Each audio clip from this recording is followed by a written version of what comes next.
जय सिया राम। एक साधु महाराज प्रतिदिन रामायण की कथा सुनाया करते थे। लोग आते थे और आनंद विभोर होकर साधु महाराज से कथा सुना करते थे। साधु महाराज कथा कहते थे, आइए हनुमंत बिराजिए कहकर हनुमान जी की आह्वान करते थे।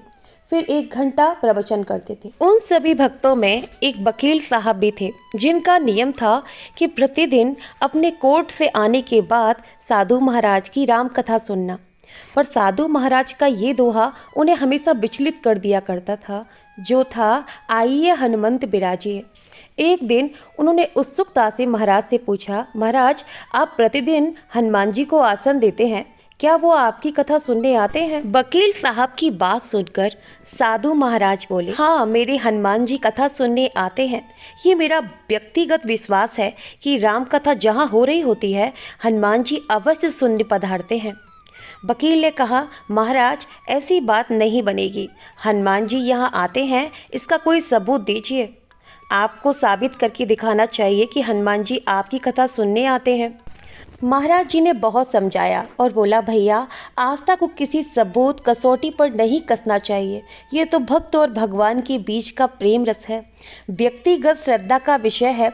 आप कहो तो मैं प्रवचन करना बंद कर दूं या आप कथा में आना छोड़ दो। लेकिन वकील कहाँ मानने वाला था। वो कहता रहा कि आप कई दिनों से दावा करते आ रहे हैं, यह बात और स्थानों पर भी कहते होंगे, इसलिए महाराज आपको तो साबित करना होगा कि हनुमान जी आपकी कथा सुनने आते हैं। इस तरह दोनों के बीच वाद विवाद होता रहा।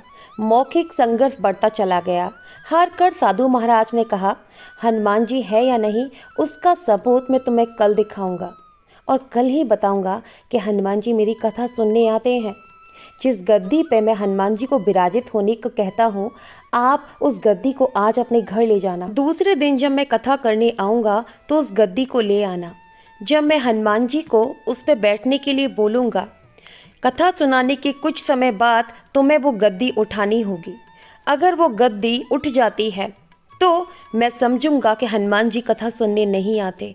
अगर वो गद्दी नहीं उठती तो तुम्हें मानना होगा कि हनुमान जी मेरी कथा सुनने आते हैं। वकील बोला कि मैं तैयार हूँ, पर अगर ऐसा नहीं हुआ तो तुम क्या करोगे? साधु महाराज बोलते हैं, मैं कभी कथा नहीं करूँगा, मैं कथा करना छोड़ दूंगा और तुम्हारे ऑफिस का चपरासी बन जाऊंगा। वकील ने भी बड़े घमंड में कहा, अगर सच में हनुमान जी आपकी कथा सुनने आते हैं तो मैं भी वकालत छोड़कर आपका शिष्य बन जाऊंगा। वकील ऐसा बोलकर हनुमान जी की गद्दी लेकर अपने घर चला जाता है। अगले दिन पंडाल में भारी भीड़ हुई थी। जो लोग रोजाना कथा सुनने आते थे वह भी भक्ति, प्रेम और विश्वास की परीक्षा देखने के लिए आए हुए थे। इतनी सारी भीड़, पूरा पंडाल भर गया था। साधु महाराज और वकील साहब कथा पंडाल में पधारे। गद्दी रखी गई। महाराज जी ने सरल नेत्रों से मंगलाचरण किया और फिर बोले, आइए हनुमंत बिराजिए। ऐसा बोलते ही साधु महाराज के नेत्रों से आंसू आने लग गए। मन ही मन साधु महाराज बोले, हे प्रभु, आज मेरा प्रश्न नहीं बल्कि रघुवर रीति की परंपरा का सवाल है। मैं तो एक साधारण जन हूँ, मेरी भक्ति और आस्था की लाज रखना। साधु महाराज हनुमान जी का नाम लेकर राम कथा सुनाने लगे। सारे लोग भाव विभोर होकर कथा सुनने लगे। वकील साहब अभी भी संशय की नज़र से साधु महाराज की तरफ देख रहे थे। तब साधु महाराज ने वकील साहब को निमंत्रण दिया गया, आइए गद्दी को उठाइए। वकील साहब खड़े हुए। उन्होंने गद्दी उठाने की कोशिश करी, पर वो गद्दी को स्पर्श भी ना कर सके। जो भी कारण हो, उन्होंने 3 बार हाथ बढ़ाया, किंतु वो गद्दी को छू ना सके। महात्मा जी देखते रह गए। गद्दी को पकड़ना तो दूर की बात रही, छू तक नहीं सके। 3 बार प्रयास करने के बाद वकील साहब पसीने से तरबतर हो गए। वकील साहब साधु महाराजा के चरणों में गिर पड़े और बोले, महाराज गद्दी उठाना तो दूर की बात, मुझे मालूम ही नहीं, मेरा हाथ गद्दी तक पहुंच ही नहीं रहा है। अंत में अपनी हार स्वीकार करता हूँ। कहते ही श्रद्धा से, भक्ति के साथ तो महाराज की आंखों से आंसू आ रहे थे। कहते हैं कि श्रद्धा और भक्ति से की गई आराधना बहुत शक्तिशाली होती है।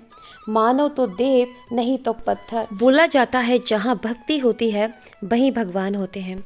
अगर आप भी हनुमान जी के भक्त हो तो जय श्री राम और हनुमान बोलना मत भूलना।